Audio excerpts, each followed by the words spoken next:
el aborto, desde la perspectiva de su legalización, con el fin de hacer conciencia en la población nacional como internacional de las desventajas de su ilegalidad, ya que esta es una problemática que, estando penalizada, no es la mejor vía para erradicar dicha práctica, puesto que existe un porcentaje de mujeres que se han sometido o se someterán y acudirán a medios ilegales para llevar a cabo su aborto. Y es por esto que como grupo de investigación nos parece de vital importancia y de gran realce los efectos negativos que éste produce, tanto en la mujer como en la sociedad, ya que no se está velando por el bienestar de ella al momento de que ésta se ve obligada a realizar dicha práctica, haciendo énfasis de que esta práctica se lleva a cabo no solamente al cometer el delito, sino que existen muchas situaciones que obligan a la mujer a verse sometida a esto, y con lo cual exponen su vida y su salud tanto física como psicológica. Asimismo, se pretende desarrollar los tipos de aborto existentes, la forma en que se contemplaba anteriormente en el ordenamiento jurídico, la regulación actual que éste contempla de acuerdo al ordenamiento jurídico salvadoreño, la opinión médica respecto al aborto, la opinión religiosa sobre la validez del mismo y la perspectiva internacional, legal y social, los criterios adoptados por los juzgadores en el marco nacional e internacional.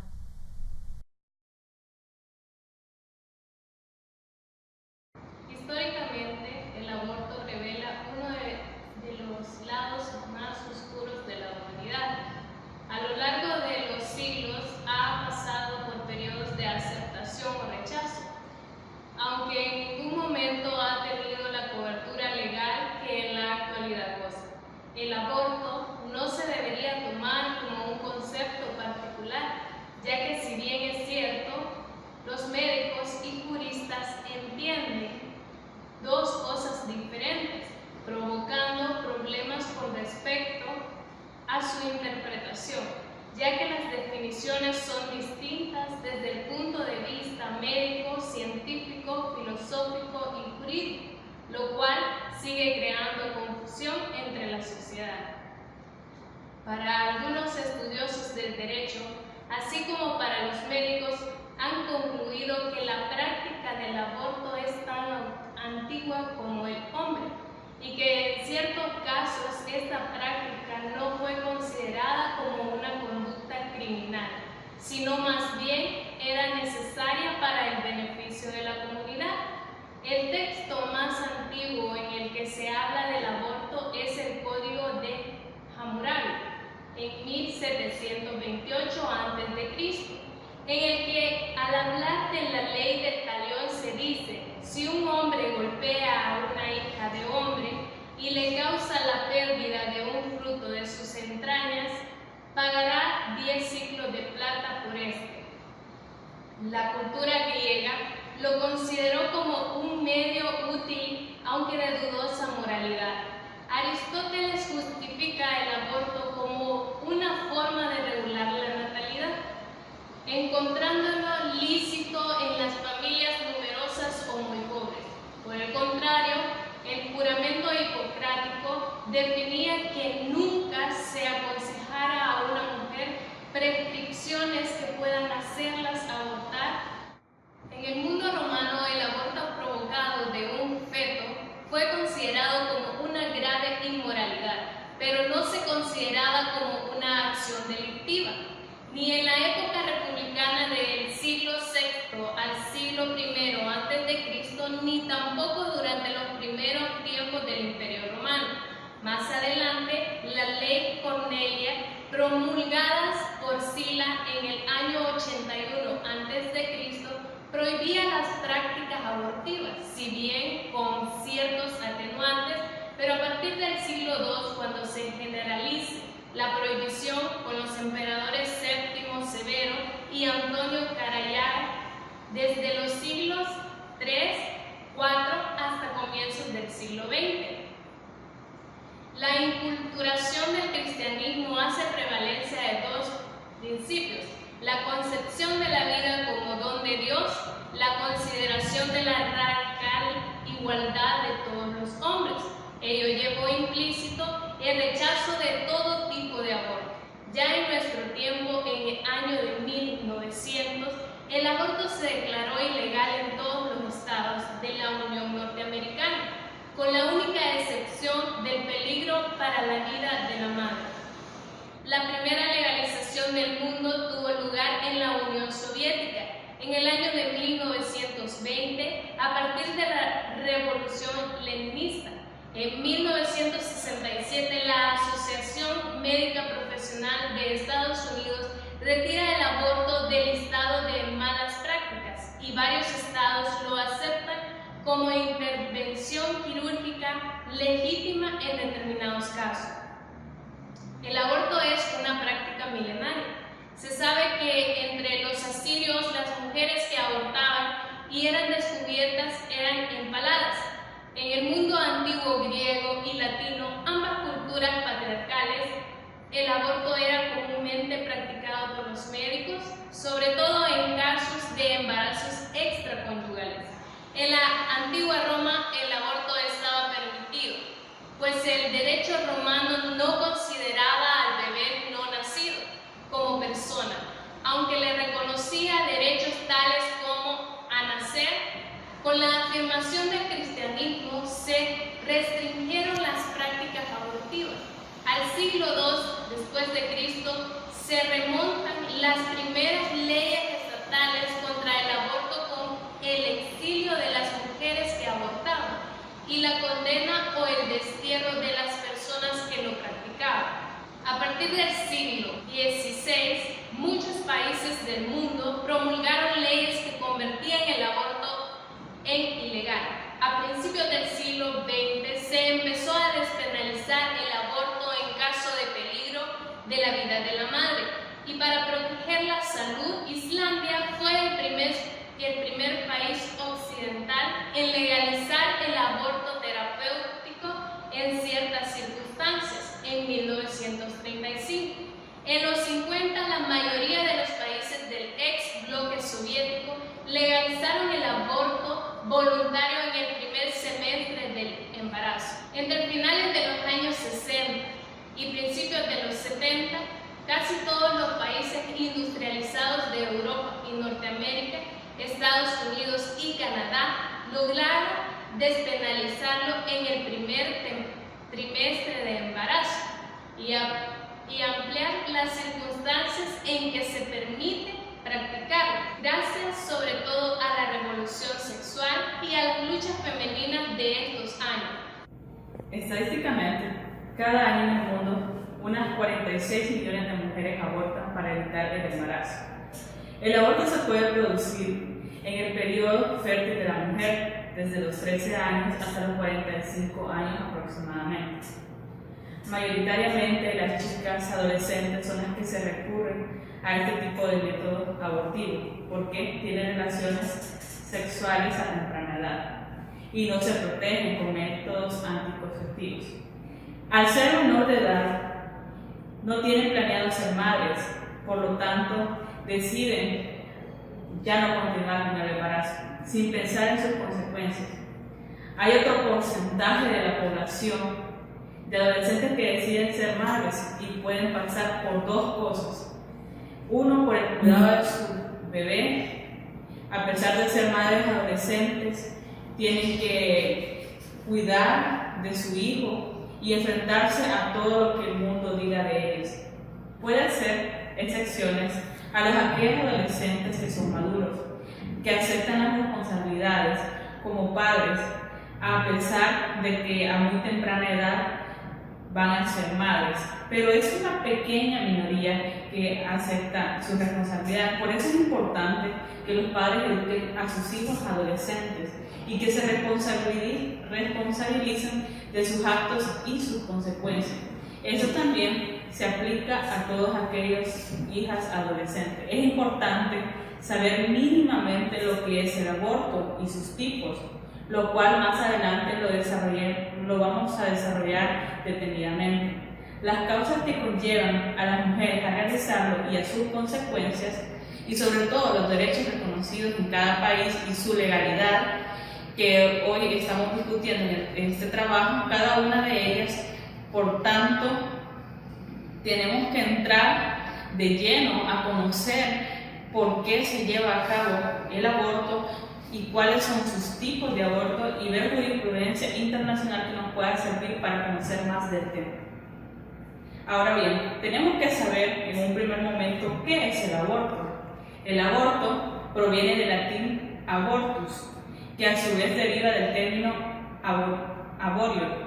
Este concepto se utiliza para referir al opuesto a orioro, o sea, lo contrario a nacer. Por lo tanto, el aborto, en sencillas palabras, es la interrupción del desarrollo del feto durante el embarazo, cuando éste todavía no haya llegado a las 20 semanas de gestación.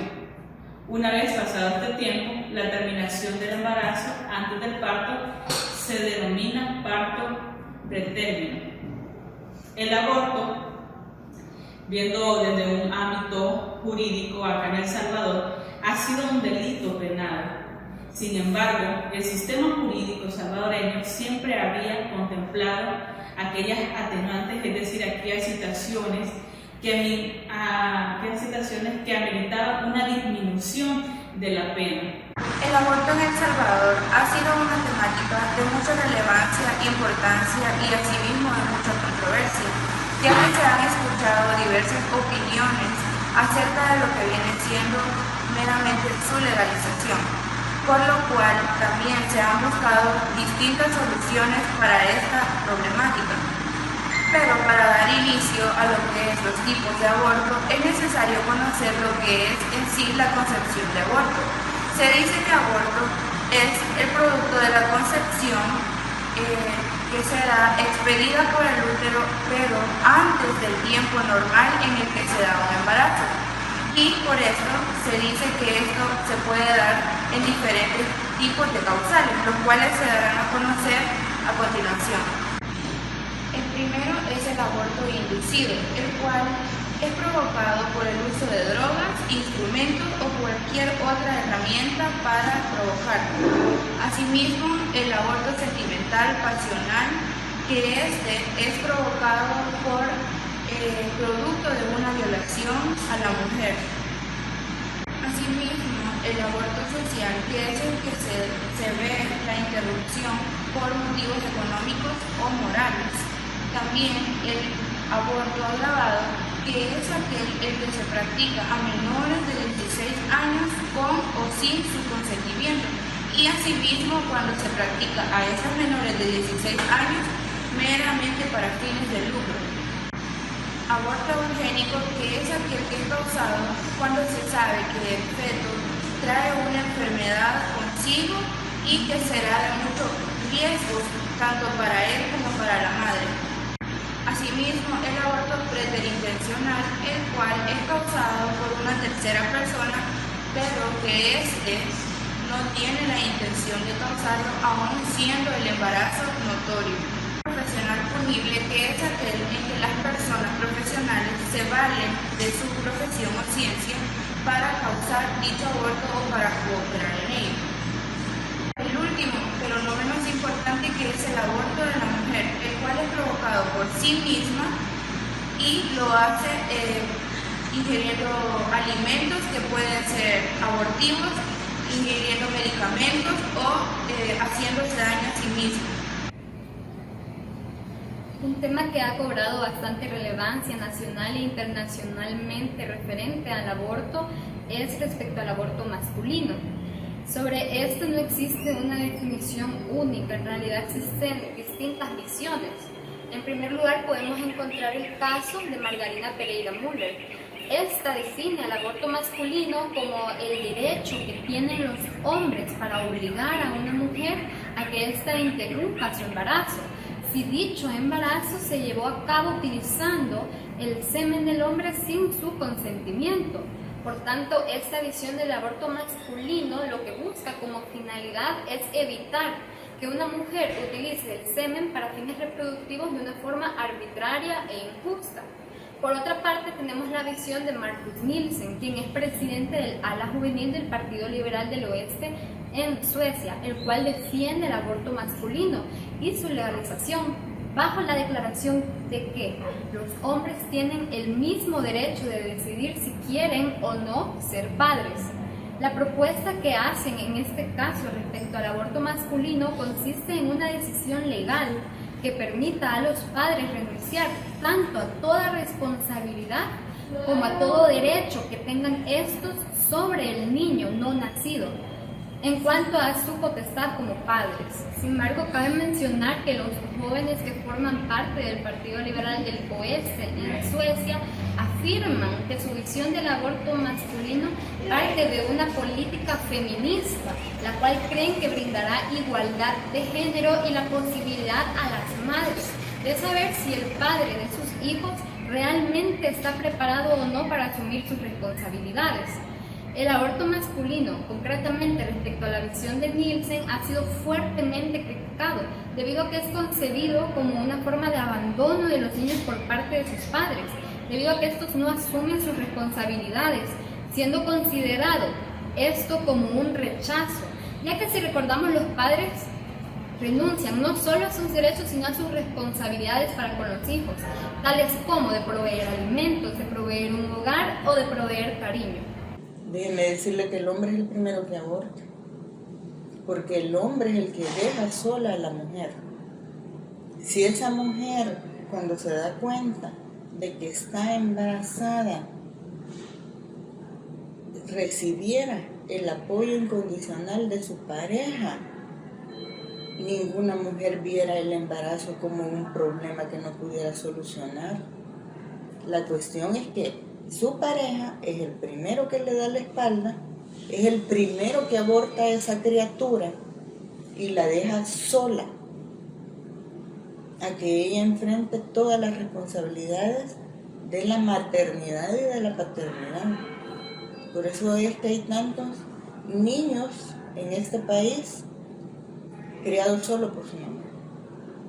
Ahora bien, llegando a este punto, es necesario tener en cuenta la perspectiva médica, ya que, si bien es cierto, es necesario tocar la óptica jurídica, la óptica religiosa, no es de perder menos la perspectiva médica. En esta se encuentran opiniones bien divididas. La primera de ellas es una postura un tanto conservadora y se encuentran paradas personas como Joaquín Miral, investigador de epidemiología general y reproducción humana. Y este advierte que el aborto no quitará los problemas de salud que ocasionan la incompatibilidad con la vida o cuando el embarazo pone en riesgo a la mujer.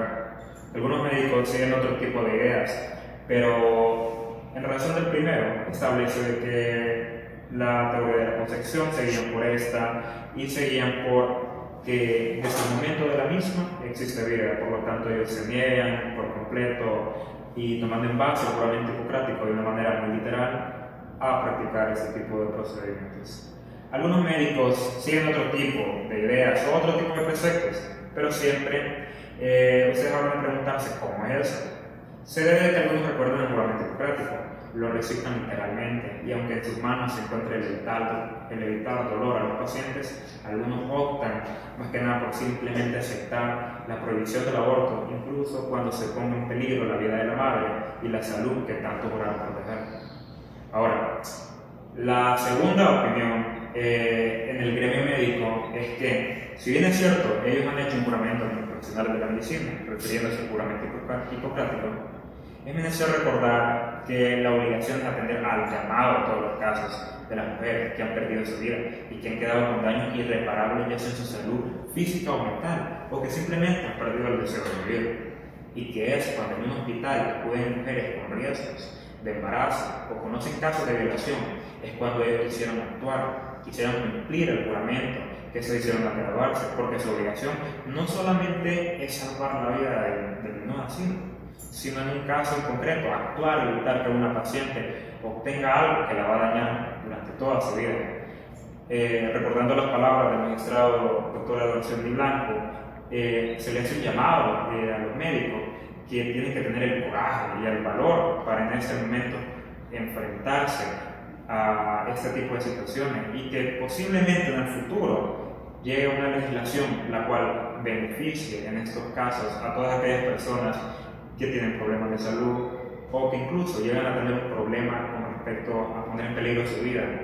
El ser humano, como producto de la concepción desde los primeros momentos, Genéticamente sí se considera ser humano por la formación de los cromosomas que son propios del ser humano, y desde ese momento genéticamente se considera humano, pero biológicamente no, porque es tanto un cúmulo de células como puede ser cualquier otro tipo de ser vivo, e igual puede ser modificable de la misma manera. Prácticamente el desarrollo que va llevando a cabo la formación celular en las primeras etapas prácticamente no difiere de cualquier otro tipo de animal hasta que ya se comienza a desarrollar las características de la embriogénesis que ya van diferenciando prácticamente a un ser humano.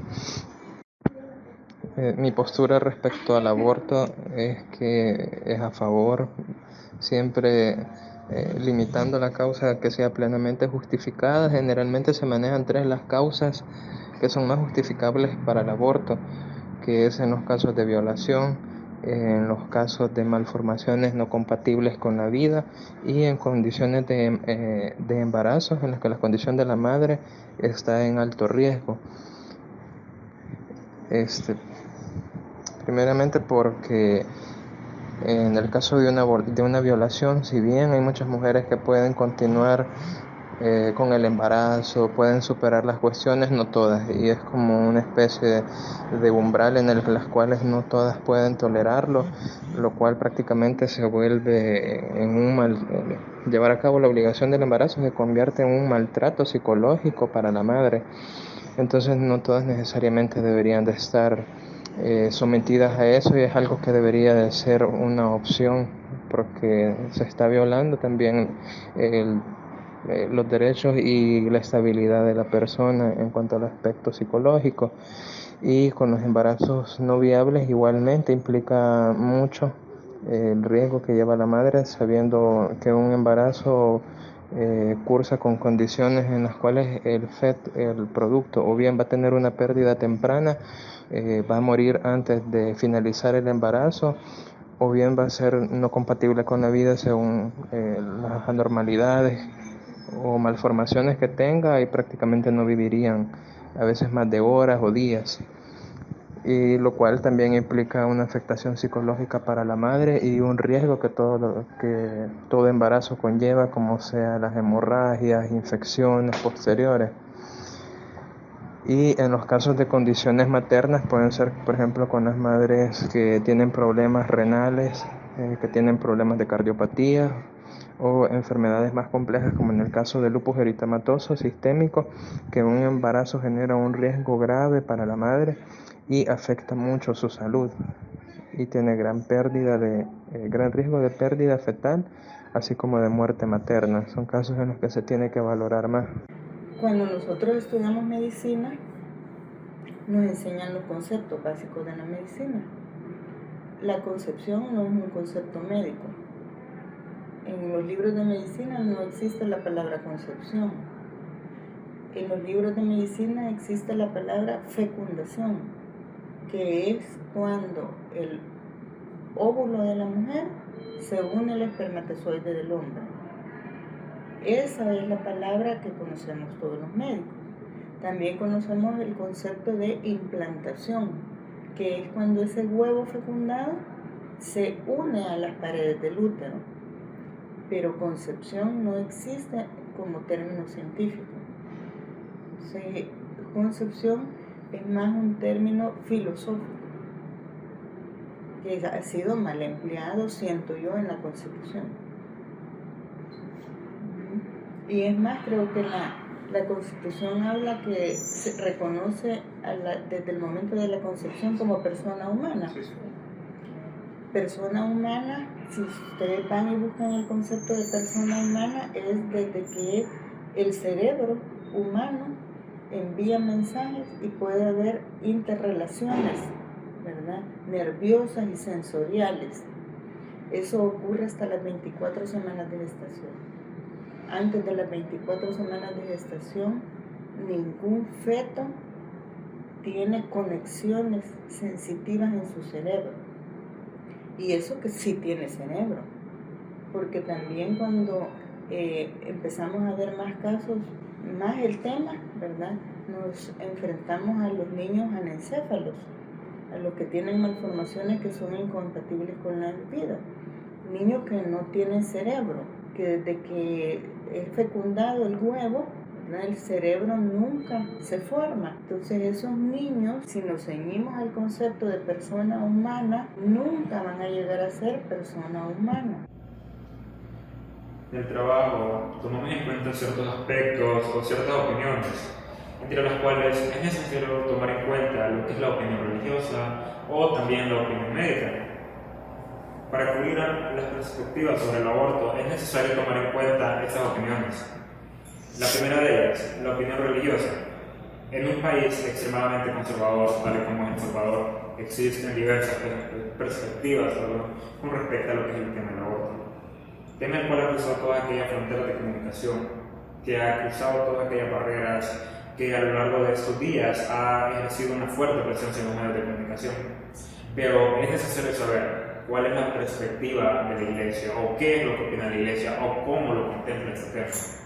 Bueno, en primer momento es necesario tomar en cuenta que la religión católica, como base de punto o inicio o punto de partida, establece que la vida humana es sagrada, por lo tanto solo Dios, el Señor de la vida, puede desde su comienzo, su término, y que nadie en ninguna circunstancia puede atribuirse el derecho de arrebatársela o de matar al ser humano inocente, pues la vida humana debe ser respetada y protegida de manera absoluta desde el primer momento de su existencia.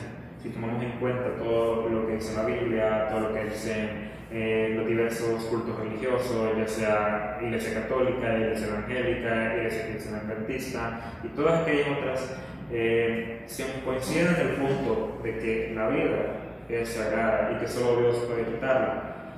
Entonces, continuando, es necesario tomar en cuenta de que una de las bases las cuales toman las personas en este tipo de perspectiva es un mandamiento de Dios, el cual dice no matarás, mandamiento el cual la Iglesia ha alojado como uno de los principales escudos o defensas con relación al tema del aborto. Por lo general, al momento de tocar estos temas se tienen que tomar también desde la óptica jurídica. Sin embargo, en nuestro país a veces nos es más fácil evitar la óptica jurídica o incluso la médica para hablar de ciertos temas, tal como el aborto, y tomar más preponderancia sobre otros como el ámbito religioso.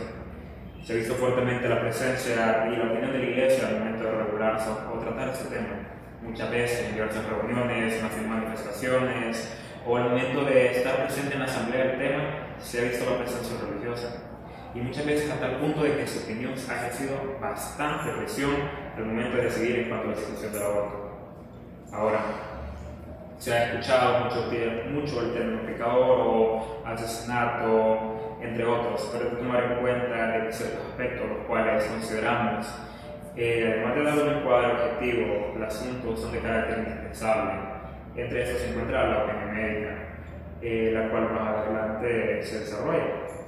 Pero ahora bien, la sociedad en nuestro país, en El Salvador, en el año 2018 es complaciente y la Iglesia es condescendiente.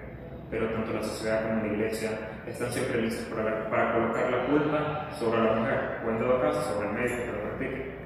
No hay duda que en los países de América Latina las iglesias siguen ejerciendo gran influencia en las creencias trascendentales y la reproducción de los ritos vinculados a los ciclos de la vida y de la muerte. Pero también ocurre que la religiosidad ha perdido importancia en la vida institucional y particularmente en las decisiones sobre la sexualidad y los usos del cuerpo. Completamente en desacuerdo. Como iglesia y como ministros del Evangelio jamás podemos estar de acuerdo con el aborto bajo ninguna de las condiciones en que ellos tratan de despenalizarlo, porque como iglesia basamos nuestros argumentos en lo que dice la palabra de Dios, y la palabra de Dios nos invita a ser pro vida, nos invita a velar por la vida, por la cual, como les explicaba hace un momento, Dios es el primero que vela por ella. Entonces la iglesia, dentro de su marco normal y de sus argumentos tanto bíblicos como morales, está en contra del aborto. Sigo creyendo que el aborto es un asesinato. No es necesario. Porque te repito, lo que necesita nuestra sociedad es arreglar los males de raíz, no lo que está por encima. La legalización del aborto, lejos de hacerle un favor a nuestra sociedad, le va a hacer un gran mal. Y por querer arreglar un problema, lo que van a lograr es agregarle más problemas a los problemas. Le vas a permitir a un montón de señoritas irresponsables seguir quedando embarazadas a la hora que ellas quieran. Vas a darle un mensaje a la sociedad que una nueva vida no vale para nada. Muchos se basan en el control de la natalidad como argumento para querer legalizar el aborto. Pero el control de la natalidad no depende del aborto, depende de la responsabilidad de un hombre y una mujer para llevar a cabo una familia. La ley debería, te repito, chequear esos vacíos, enormes huecos que tiene dentro de sí para poder ayudar de una manera más fehaciente, más efectiva a la sociedad. Entonces no la considero necesaria, por el contrario, la considero destructora. La considero innecesaria y que en lugar de hacer un bien haría un mal. Sabemos que desde tiempos anteriores el tema del aborto en nuestro país ha estado presente de diversas maneras y con diferentes características en la historia de las sociedades humanas. En la actualidad, hablar del aborto es hablar no solo de una práctica común en nuestro entorno social, sino también de una acción típica, antijurídica, culpable y por tanto sancionable, ya que la realización del mismo dentro de nuestro país está totalmente prohibido. No obstante, cierta población del país ha atravesado por luchas en cuanto a la legalización del aborto, expresando que la legalización de la práctica abortiva representa una amenaza para muchas mujeres, que hace posible la investigación práctica corporal de la mujer. Es por ello que El Salvador se encuentra a la vanguardia de los movimientos hacia la penalización restrictiva del aborto, ya que no consiente el hecho de terminar con una vida que no puede decidir por sí misma. Pues como sabemos, el Estado de El Salvador tiene por prioridad el ser humano, tal como lo expresa en su artículo 1 de la Constitución de la República, el cual a su texto literal expresa que El Salvador reconoce a la persona humana como el origen y fin de la actividad del Estado. Asimismo, en su numeral 2 menciona que reconoce como persona humana a todo ser humano desde el primer instante de la concepción. Por tanto, el simple hecho de que es reconocido desde el instante de la concepción y de ser considerado como persona, el mismo posee una serie de derechos los cuales el Estado de El Salvador le garantiza en la Constitución de la República, específicamente en su artículo 2, el cual en su texto literal expresa: toda persona tiene derecho a la integridad física y moral, a la seguridad, al trabajo, a la propiedad y posesión, y a ser protegido en la defensa y conservación de los mismos. Ello implica que debe protegerse su vida ante cualquier circunstancia, ya que la vida es considerada como un derecho fundamental que poseemos por el simple hecho de ser personas. A pesar de ello, existe una gran variedad de excepciones que tienden a persistir incluso en países donde el aborto es restringido, las cuales se han mencionado con anterioridad. Para hacer mención a uno de estos es la existencia de la violación sexual, incesto, malformación fetal y riesgo en la vida de la madre. Sin embargo, estas no parecen ser motivos suficientes ni pertinentes en nuestro país, ya que cualquier intento a tomar en consideración ha sido rechazado desde la década de los 90, pues atentar contra la vida del nacido, del que está por nacer y del que no ha nacido, esto podría incurrir en un delito tipificado por nuestra normativa legal. El capítulo 2 del Código Penal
le impondrá por tanto una pena de prisión desde 6 a 12 años.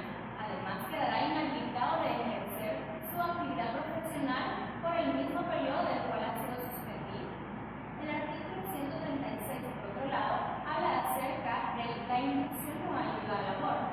Esto se refiere a que la persona que indujere a una mujer por facilitar los medios, ya sean económicos o de cualquier otro tipo, para que se practique un aborto, se le impondrá una pena de prisión perteneciente de 2 a 5 años.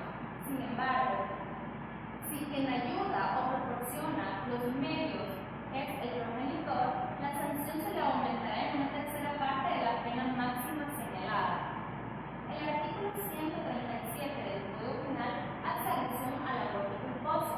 Este se refiere a que si el que ocasionara un aborto culposo, este va a ser sancionado con prisión desde 6 meses a 2 años. Si este aborto culposo es ocasionado por la propia mujer embarazada, entonces este se considerará no punible. El artículo 138 del Código Penal hace alusión a las lesiones en el no nacido. Este se refiere a que la persona que provoque en el no nacido lesiones o una enfermedad capaz de provocarle daños físicos o psíquicos o que perjudique el normal desarrollo del bebé será sancionado con una prisión desde 1 año a 10, según la gravedad de la misma. El artículo 139 del Código Penal hace alusión a las lesiones culposas en el no nacido. Este se refiere a que si las lesiones previstas en el artículo anterior fueran realizadas culposamente, se impondrá una pena de prisión perteneciente desde 50 a 110 multas, excepto a la mujer embarazada. El artículo 140 del Código Penal hace alusión a la manipulación genética. Esto se refiere a que el que con finalidad distinta a la eliminación o disminución de taras o enfermedades graves manipulare genes humanos de manera que se altere el tipo constitucional vital será sancionado con prisión desde 3 a 6 años. En la misma pena incurrirá el que experimente o manipulare clonaciones con células humanas con fines de reproducción humana. La aplicación de la tecnología genética para determinar el sexo sin consentimiento de los progenitores será sancionado con prisión de 6 meses a 1 año e inhabilitación especial de profesión o oficio de 6 meses a 2 años. El artículo 141 del Código Penal hace alusión a la manipulación genética culposa. Este se refiere que el que realizare manipulación con genes humanos y culposamente ocasionare un daño en el tipo vital será sancionado con una multa de 50 a 100 días de multas. Tratados internacionales. Resulta imprescindible al estudiar el derecho al aborto en el marco internacional hacer referencia al derecho internacional de derechos humanos. Si bien no se regula expresamente en los instrumentos internacionales si la interrupción voluntaria del embarazo es un derecho o una prohibición, si se regula implícitamente mediante el consagramiento del derecho a la vida o a los derechos de las mujeres. A continuación se establece cómo se regula el aborto en el derecho internacional. Tenemos la Declaración Universal de Derechos Humanos de 1984. Esta declaración, si bien no tiene efectos vinculantes, al no ser un tratado internacional, es considerada la Carta Magna de los Estados al recoger las aspiraciones más altas de las personas como la libertad y dignidad. El artículo 1 de esta declaración dice: todos los seres humanos nacen libres e iguales en dignidad y derechos, y dotados como están de razón y conciencia, deben comportarse fraternalmente los unos con los otros. Otro artículo siempre de esta misma declaración dice de que todo individuo tiene derecho a la vida, la libertad y la seguridad de su persona. Sobre esto, el abogado Matías Mesa Lopandía manifiesta que esta norma cobra relevancia respecto a la interrupción del embarazo, dado a que el tenor literal parece que significa partir del nacimiento de la persona y en el momento que parten, él surgimiento de la dignidad y otros derechos humanos. Sobre esto, el abogado Matías plantea una interrogante, la cual dicta: ¿cómo puede entenderse la voz nacimiento en el contexto de la Declaración de los Derechos Humanos?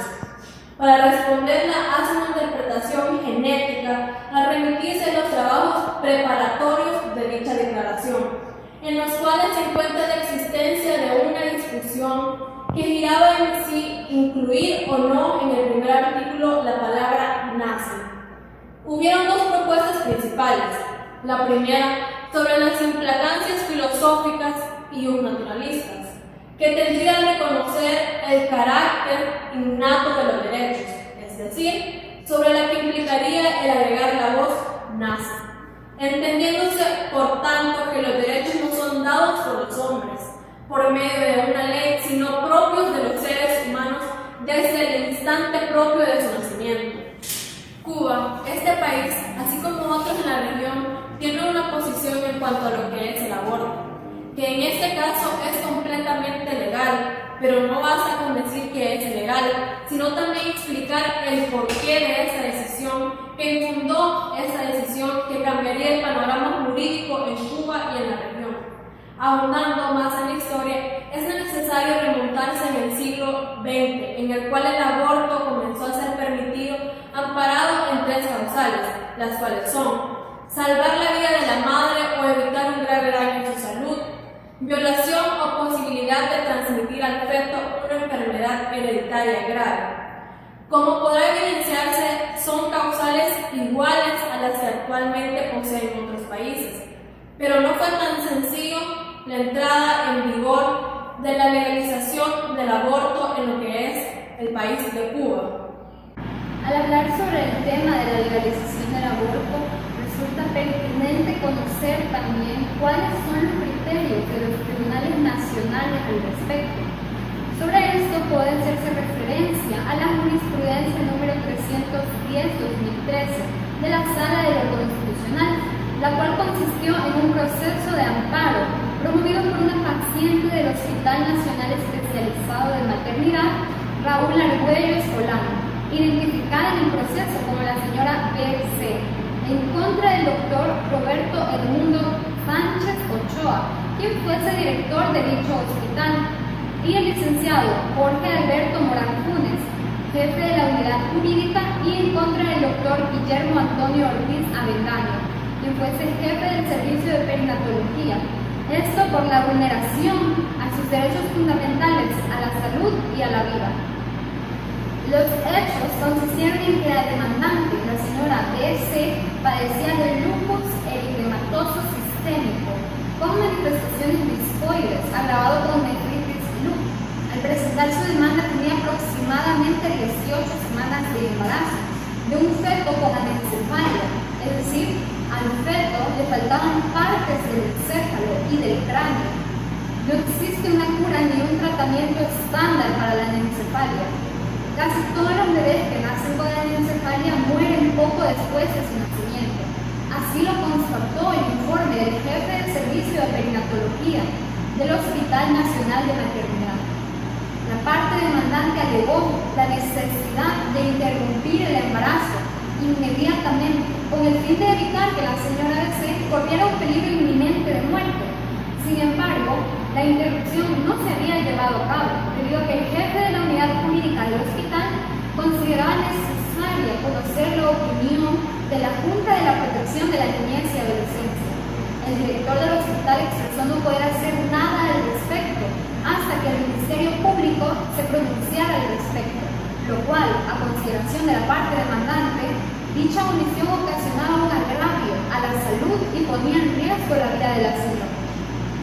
Las consideraciones que tuvo el tribunal respecto a este caso fueron las siguientes. En primer lugar, se sostuvo que no puede otorgarse un privilegio de los derechos de la madre sobre los derechos del nasciturus, y lo mismo en el caso contrario. La sala asimismo reafirmó la existencia de un impedimento absoluto para la autorización de la práctica del aborto, debido a que ésta contraría la protección constitucional que se le otorga a la persona desde el momento de su concepción. tal cual lo establece el artículo 1, inciso 2 de la Constitución de la República.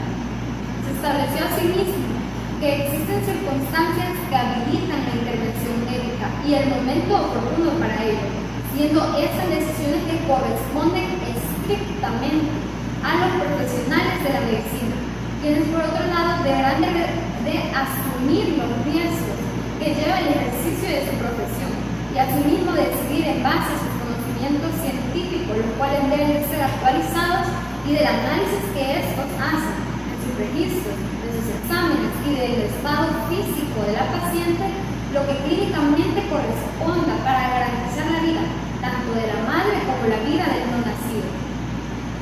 También estableció la sala que la problemática referente a la interrupción del embarazo tiene diversas implicaciones, siendo estas implicaciones médicas, morales, teológicas, político-ideológicas, económicas, entre muchas otras, y asimismo verdaderas implicaciones jurídicas.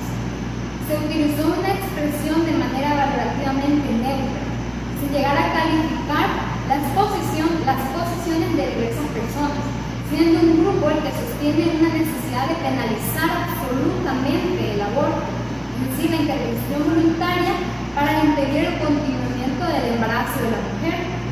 Asimismo, y la otra postura, en la cual se establece que se despenalice, para que así durante un determinado plazo legalmente establecido se pueda cesar en cuanto al embarazo de la mujer. Respecto al fallo, la sala estableció no al lugar, debido a que las autoridades de salud demandadas tenían la obligación de continuar monitoreando el estado de salud de la peticionaria y de brindarle el tratamiento que en cada momento resultase idóneo para su condición médica, así como se les dio a potestad para implementar aquellos procedimientos que según la condición médica de esta y la ciencia médica resultaran indispensables para poder atender las futuras complicaciones que se presenten. Cabe mencionar de que en este caso no se dio lugar el amparo a sí mismo debido a que se probó de que las autoridades médicas sí continuaron proveyendo de una atención médica a la peticionaria, tanto antes de la demanda como durante el desarrollo de esta. En el caso de Beatriz, que era un típico aborto que podría considerarse, bueno, en este caso las dos cosas, ¿no? Se planteaba el terapéutico y el genésico, porque se planteó como que la vida de la mujer corría peligro, la vida de Beatriz, que si no se practicaba el aborto se iba a morir, por un lado, y por otro lado que el feto era anencefálico, es decir, no tenía cerebro, y que aunque lo expulsara no iba a tener vida externa, porque no tenía cerebro. Era un cuadro, pues, de laboratorio, digamos, ¿no? Entonces, ¿qué hizo la sala? Encomendó a los médicos forenses para que identificaran el estado de salud de ella y precisaran si en efecto, con sus condiciones, porque tenía el agravante de tener lupus, que determinara si en sus condiciones corría peligro la vida. Entonces los forenses lo que determinaron es que una mujer con lupus no necesariamente muere con un parto. Que hay mujeres con lupus, con esta enfermedad, que tienen hijos y que esto no es sinónimo de muerte, por un lado. Por otro lado, dijeron de que el estado de salud de Beatriz era estable, que no veían ellos riesgo inminente a la vida ni a la salud, y que, como ocurre en todos los casos, si tuviera alguna complicación, los médicos debían intervenir en el momento oportuno para salvar la vida, si se produjeran riesgos.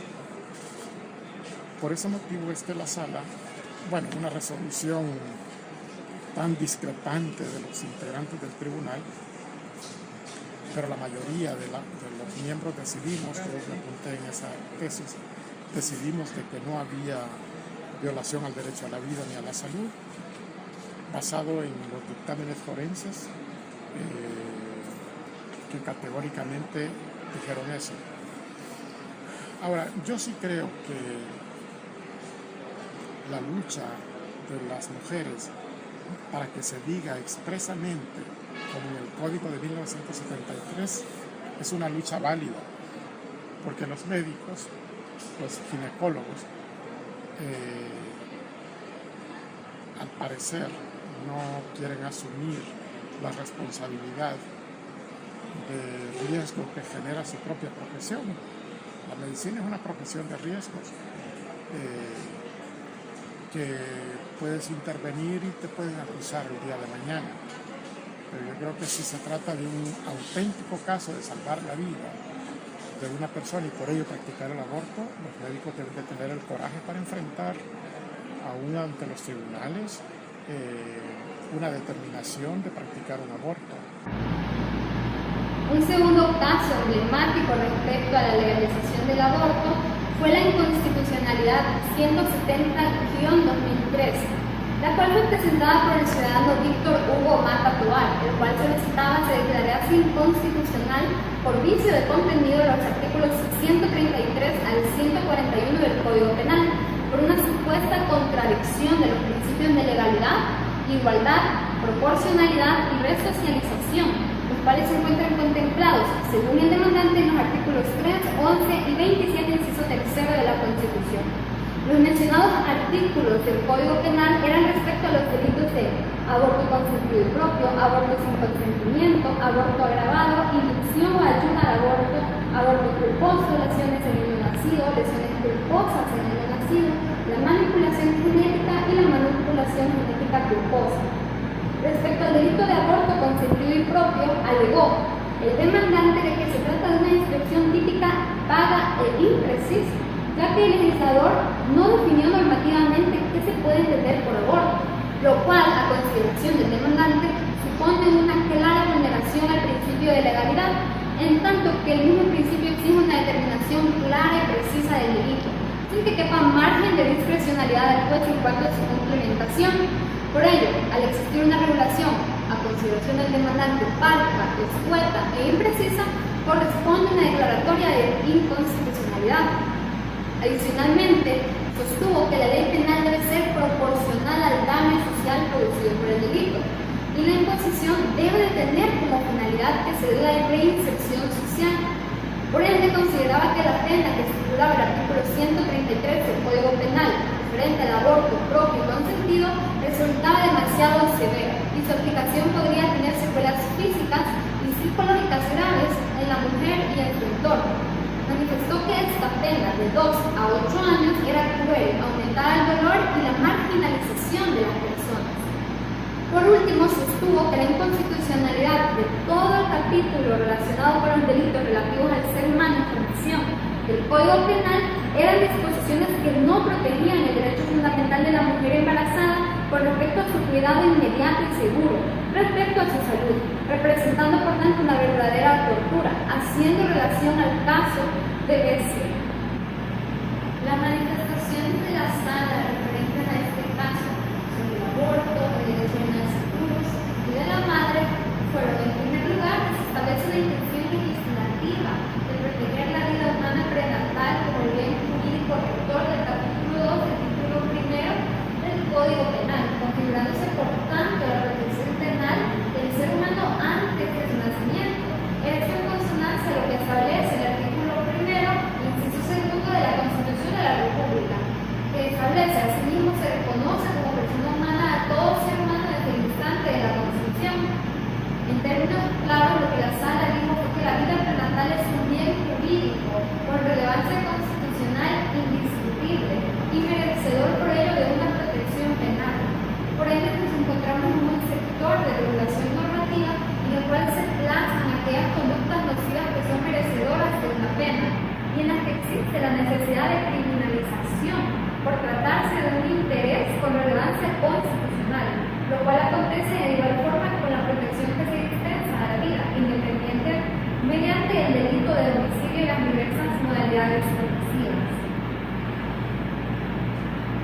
En segundo lugar, se puede mencionar que la sala hace referencia a la sentencia 2011-2007 la inconstitucionalidad 1838, en la cual señaló la posibilidad de solventar de forma normativa específica los conflictos que se suscitan dentro del ámbito de la interrupción del embarazo, estableciendo que esto será competencia del órgano legislativo, según lo establece la Constitución en el artículo 131, ordinal quinto.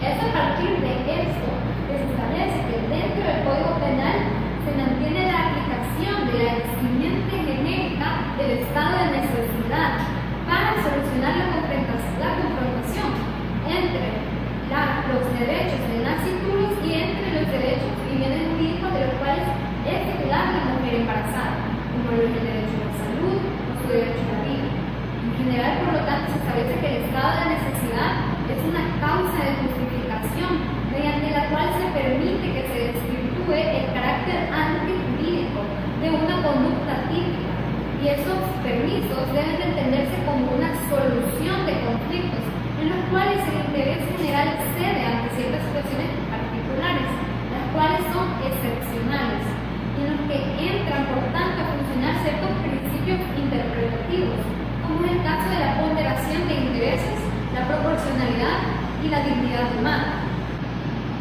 En cuanto a la proporcionalidad de la pena, la cual adujo el demandante respecto al artículo 133 del Código Penal del aborto propio y con consentimiento, anteriormente había resuelto la Sala en el auto de improcedencia dictado el 13 de 4 de 2011, inconstitucionalidad 67-2010, se afirmó de que la Sala no puede efectuar un juicio de perfectibilidad acerca de cuál sería el marco de penalidad que debe de poseer un delito, debido a que se estableció que esta es una decisión legislativa, por tanto correspondiendo a valoraciones políticas sociales y de política criminal, que rigen en un determinado momento histórico, no pudiendo ser sustituidas por tanto por la Sala.